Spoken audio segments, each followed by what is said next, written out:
surety. Can I There put is on no YouTube, surety. man? No. Are you sure Hitler existed? Are you sure Hitler existed? No. It's okay. Are you, Why are you getting involved? are you sure Hitler existed? Are you sure? Nice speaking to you. Are you sure Hitler? No. Are you sure Hitler existed? Look. We'll talk again. We'll talk again.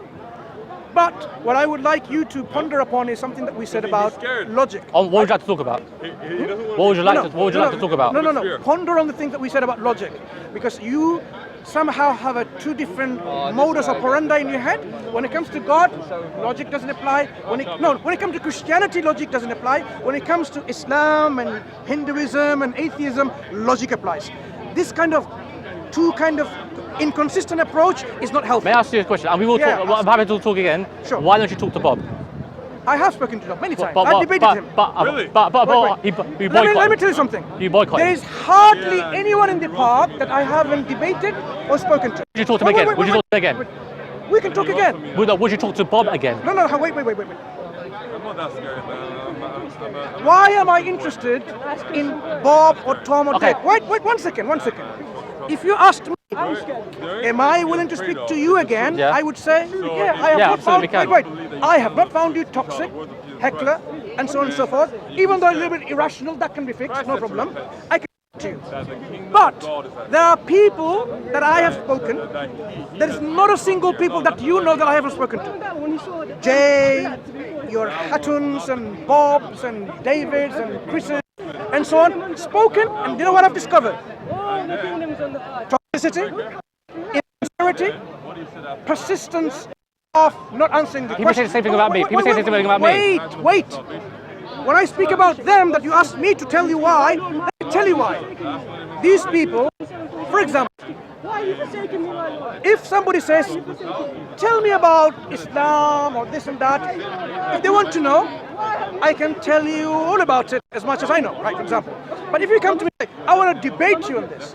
Now, debating is a whole different ballgame, in which debating means two different interlocutors trying to establish of a truth claim of something, for or against it, something like that, right? There's a proposition for or against it for a motion, for example, in university debates.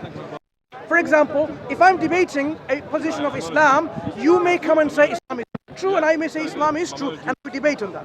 What that entails is, you and I both have a grounding, sufficient grounding, and knowledge on the subject matter in which we can debate and establish the opposite. For example, to your claim, if you believe Islam is false, I should be able to debunk your claim and to show Islam is actually not false but true, and you likewise. Okay. You should have that ability.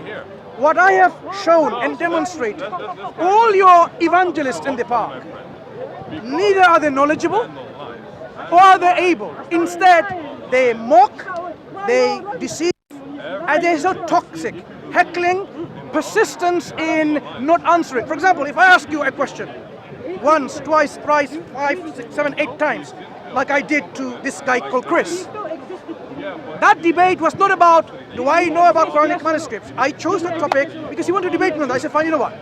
Before I debate you on this topic, or any topic, let's establish whether you know about the subject. Then you can debate me, or debate anyone.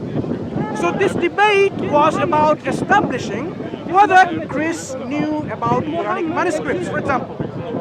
Radiocarbon dating was the issue that brought up. I asked him 3 or 4 questions. 3 definitely. He answered none of them. And it was for 5 minutes, and it lasted for more than 1 hour.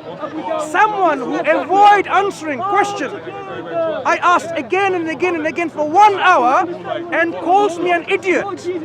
Me an idiot.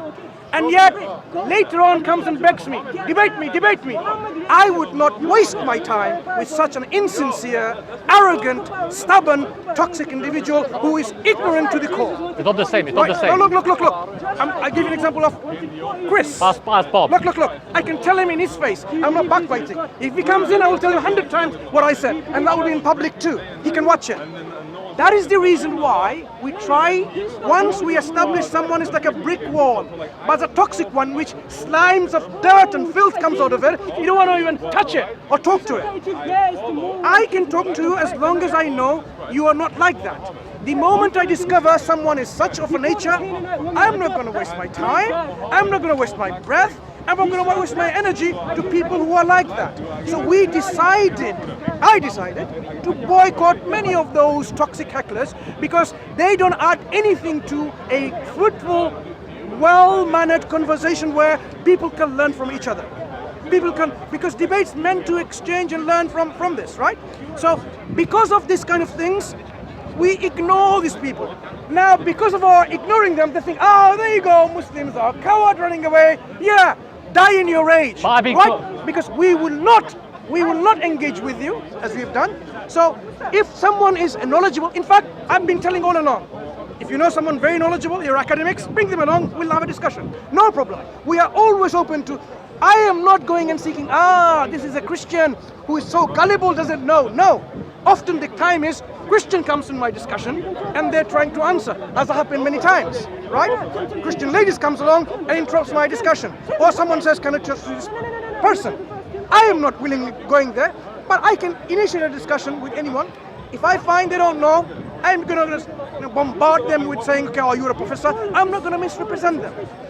What we wish, atheists, you would see, we talk about with atheists and agnostics, even though to their professors level, even though our students of philosophy, we prefer to speak to people of knowledge because that's where a fruitful discussion can take place. We prefer to speak with people who have sense and understanding on the subject matter. That's why we expect people in Speaker's Corner to come with your credentials if you have.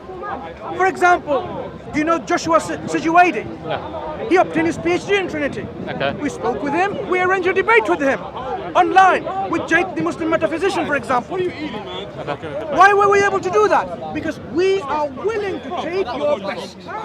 Yeah, that is it. But if we find someone... You need to eat more, my dude.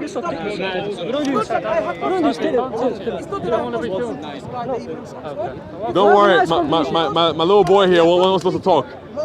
So we keep on talking. No, don't worry. My little Muslim, don't fear. Fear not. I know you're a Muslim. I know you're a Muslim. I know you're a Muslim. Okay, very simply, insult Muhammad right now for me. Who's Muhammad? Oh, some guy, just insult him, please. So some Would guy, I insult right? Jesus Christ? Would I insult Shiva from Hinduism? So what are you? Would I insult Brahman from Hinduism? So are you a Hindu or a Christian? What are you? I don't have to say what I am. Okay, well, watch me, right? Muhammad's a trash dude, and Hindu and Brahman are false gods. See, I'm a Christian. I believe in Christ. How dare you insult No, what you got? How dare you insult So you're Hindu? You call me Hindu? So you're Hindu? Did I say I'm Hindu? Well, why are you defending Brahman and Vishnu if you're not Hindu? No, talk to me, little boy. Listen. Yo, scrappy dude, talk to me, man. Come on, talk to me. I know you love the Why? Tell me. Why are you defending Brahma? Are you a Hindu? Okay, if anyone's watching this, if anyone knows this dude, apparently he's a Muslim, but now he's a Hindu as well, because he believes in defending Brahma. That's fine. State what you are if you're not afraid. Simple. If I'm not afraid, why are you State what you are. Look at me. I'm a Christian. You're a Christian. Shiva's a false god. Easy. What else you got for me? Huh? What else you got for me? Shiva's a false god. Muhammad's a false prophet. So what else you got for me? Huh? I told you, man. Simple. So ultimately, you are a Muslim because you're too afraid. You're too afraid to insult Muhammad. Yeah. I'm too afraid. Exactly. I don't want to insult Shiva. I mean, literally, you're wearing a necklace to Ibrahim. So come on, man. Don't fake it. Ibrahim. Who's that? You need to have sufficient knowledge on the subject. But if As far as I'm aware, that's an Arabic interpretation of Abraham. Huh? All Arabs are Muslim. Is that what I said? You're wearing a necklace that says Ibrahim. Yep. You're a Muslim. Well, your I line mean, of reason. certainly No. you're an Arabic-speaking Muslim, I would assume. Okay. Yeah. I have a necklace called Ibrahim, so I'm a Muslim. Yeah, pretty much. No. Nobody else calls him Ibrahim. Yeah. You're smart. What else you got, Scrappy Doo? Scrappy Doo. Should I keep looking at you, understand? Nah, the man's gonna stay here. But ultimately, if you are a lovely Sunni Muslim, right? I want you to come over here and then talk to me. But you can't. Yeah, there you go. Hey, man. Stop being afraid. Simple. Stop being afraid. Afraid of you. Come on. Get over here. If you have a problem, if you wanna talk about rape, let's talk about it. Because your prophet was doing it by the boatload. And the worst part is that your prophet was doing it and he was being sanctioned by Allah to do it. So whenever he was raping, Allah was agreeing with him, man. So I don't agree with a girl who does this stuff. Nope, I don't agree with this stuff. Exegesis, numbers. Okay, 31, well, 18. it's pronounced Let's see, Exodus, let's see. not Exegesis. Exegesis, you're not coming to. Oh, so the exegesis Yeah, of exegesis. Exodus. Okay, awesome. Exodus, Numbers Well, 31, when you 18, read I don't know that, what you will you're understand talking that in about Numbers 25, Numbers God was 31, actually 18. angry at the children of God Israel was because angry they at them. He were, let them rape undergoing little virgin sexual girls. immorality. All The of only the person exegesis, who rapes Deuteronomy sexual 18, girls say what? is You Muhammad and his forced Sahaba, them nobody to else. have sex with these captives. That's what Muhammad did. No. Yeah. You are forced to have sex with Nope, these that's what captives Muhammad in did. Christianity. And As it says in the Deuteronomy. best part, As Muhammad your didn't boy even says require them to over get here, married. Numbers 31, So 18. Muhammad allowed his All my Sahaba motherfuckers, my to children. have sex Go with check girls that out. who they weren't even married to. Go Same thing. check that out, bro. Okay. Go. Anyway, Scrappy Doo, give it to me, man. Okay. Hopefully one day you come to Christ, alright? Hey, well, one day. Homeboy. Anyway, do you still want to have a combo or are you done? So, well, ultimately, your question is built upon: do you think that a 6-year-old? Well, do you think a 6-year-old? Do you think a 6-year-old can consider sex? How do you know this?